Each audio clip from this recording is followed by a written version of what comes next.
भारत माता की।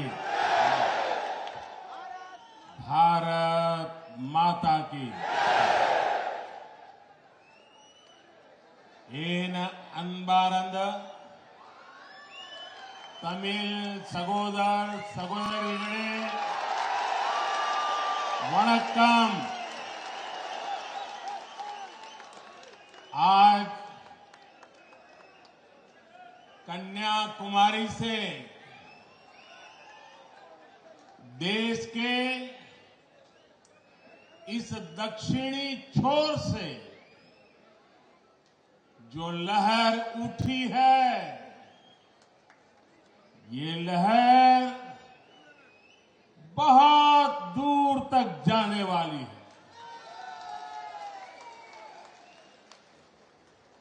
अभी अन्नामलाई बड़े विस्तार से बता रहे थे। मैं 1991 में एकता यात्रा लेकर कन्याकुमारी से कश्मीर गया था और इस बार मैं कश्मीर से कन्याकुमारी आया हूं।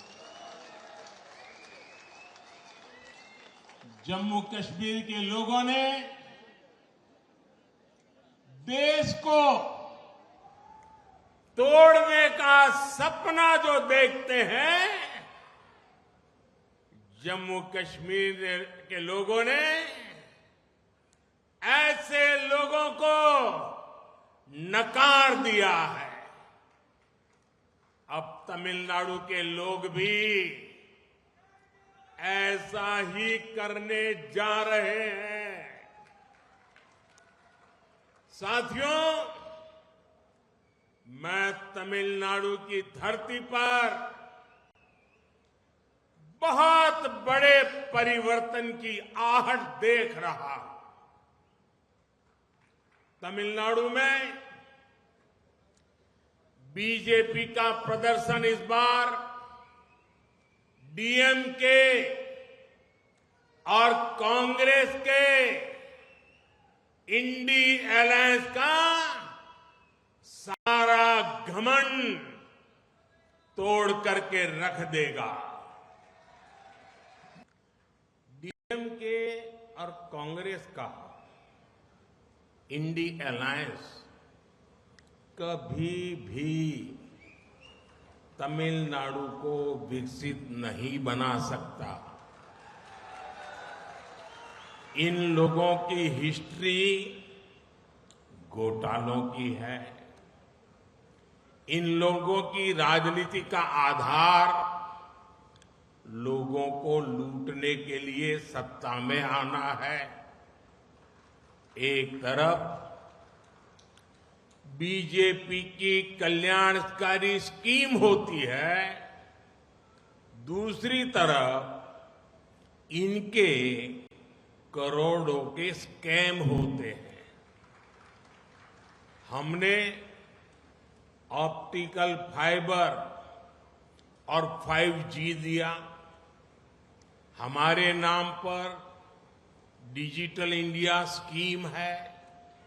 इंडी अलायंस के नाम पर लाखों करोड़ रुपए का 2G का स्कैम है और डीएमके उस लूट की सबसे बड़ी हिस्सेदार थी।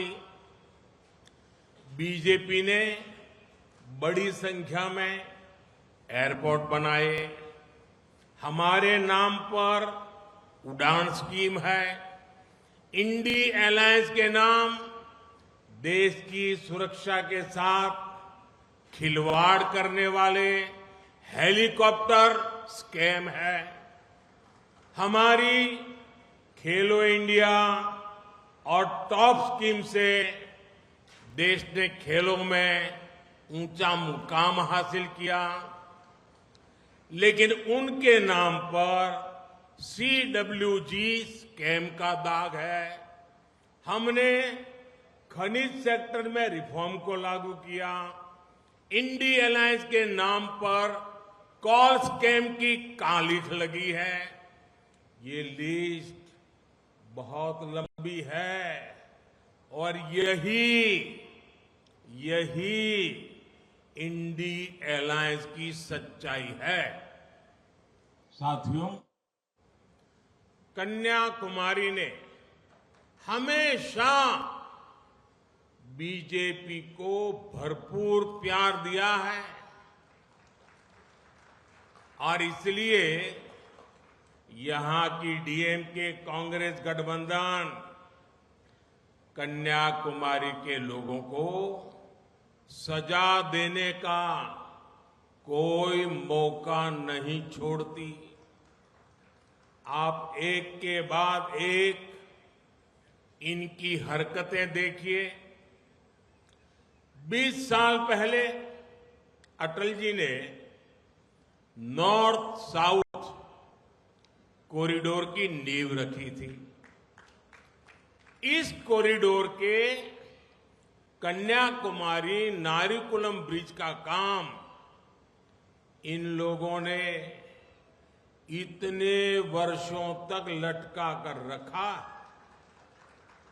2014 में जब हमारी सरकार आई तब हमने उसे पूरा किया। कन्याकुमारी और तिरुवनंतपुरम 4 लेन रोड भी यहां की सरकार बनने नहीं दे रही थी। हमें इसके लिए अतिरिक्त फंड देना पड़ा, तब ये काम शुरू हो पाया। कन्याकुमारी के लोग मार्तंडम और पार्वतीपुरम फ्लाईओवर के लिए भी वर्षों से मांग कर रहे थे, लेकिन डीएमके और कांग्रेस के लोगों ने एक बार भी नहीं सुना। जब बीजेपी केंद्र में आई तब ये काम भी पूरा किया गया। यहां लोग 40 साल से डबल रेल ब्रिज का भी सपना देख रहे थे, उसे भी इन्होंने पूरा नहीं होने दिया। अब बीजेपी सरकार ये काम कर रही है। अभी पिछले महीने ही मैं तूतुकुड़ी आया था।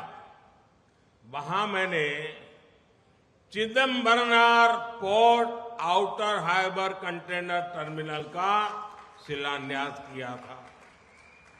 हमारे फिशरमैन भाइयों के लिए भी बीजेपी सरकार लगातार काम कर रही है।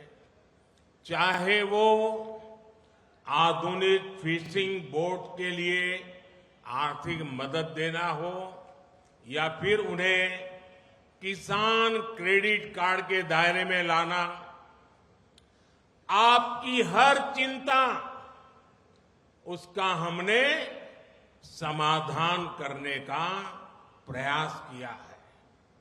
यहां के हमारे साथी श्रीमान जॉय डी क्रूज ने फिशरमैन कम्युनिटी के लिए जो काम किया है, मैं उसकी प्रशंसा करता हूं। और जब भी मैं उनको मिलता हूं, ऐसे अनेक विषयों पर उनसे मुझे बात करने का अवसर मिलता है। साथियों, हम तमिलनाडु की कनेक्टिविटी को बेहतर बनाने के लिए रेलवेज और हाईवेज का नेटवर्क तैयार कर रहे हैं। इन 10 वर्षों में तमिलनाडु में भी करीब करीब 50,000 करोड़ के हाईवे के प्रोजेक्ट पूरे किए गए हैं। 70,000 करोड़ रुपए के हाईवे पर और काम चल रहा है। 2009 से 2014 तक कांग्रेस डीएमके सरकार दिल्ली में बैठी थी। हर साल तमिलनाडु को रेल विकास के लिए करीब करीब और सिर्फ 800 करोड़ रुपए देती थी।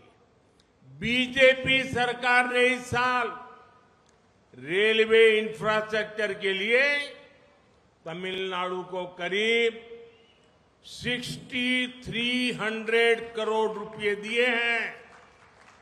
साथियों, डीएमके तमिलनाडु के भविष्य के ही दुश्मन है, और सिर्फ दुश्मन ही ऐसा नहीं है, डीएमके तमिलनाडु के अतीत की, उसकी विरासत की भी दुश्मन है।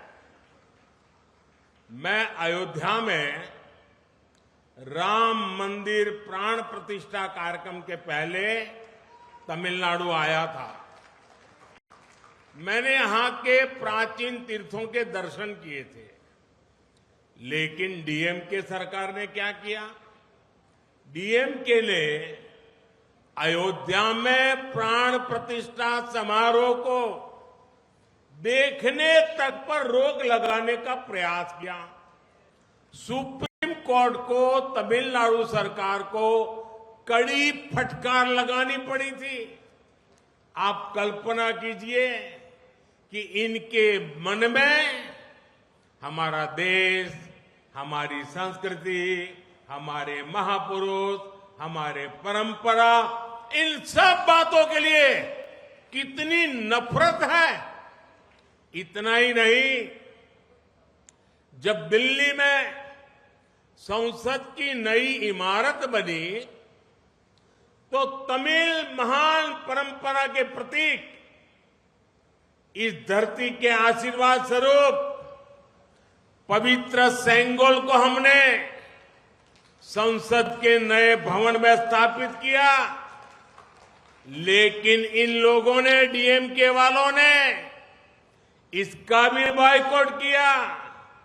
उन्हें सेंगोल की स्थापना भी पसंद नहीं आई। ये लोग अब गाली गलौज पर उतर आए हैं, तमिलनाडु की पहचान को बदनाम कर रहे हैं। आप सोचिए, डीएमके और कांग्रेस तब भी चुप बैठे रहे थे जब जलीकट्टू पर पाबंदी लगी थी। ये लोग तमिल संस्कृति को नष्ट करना चाहते हैं। ये हमारी सरकार है, एनडीए की सरकार है, जिसने जलीकट्टू को पूरे उत्साह के साथ मनाए जाने का रास्ता साफ किया। जलीकट्टू ये तमिलनाडु का गौरव है। जलीकट्टू हो या तमिलनाडु की पहचान, यहां की संस्कृति, जब तक मोदी है इस पर आंच नहीं आने देगा। ಇದು ಮೋದಿನ ಗ್ಯಾರಂಟಿ।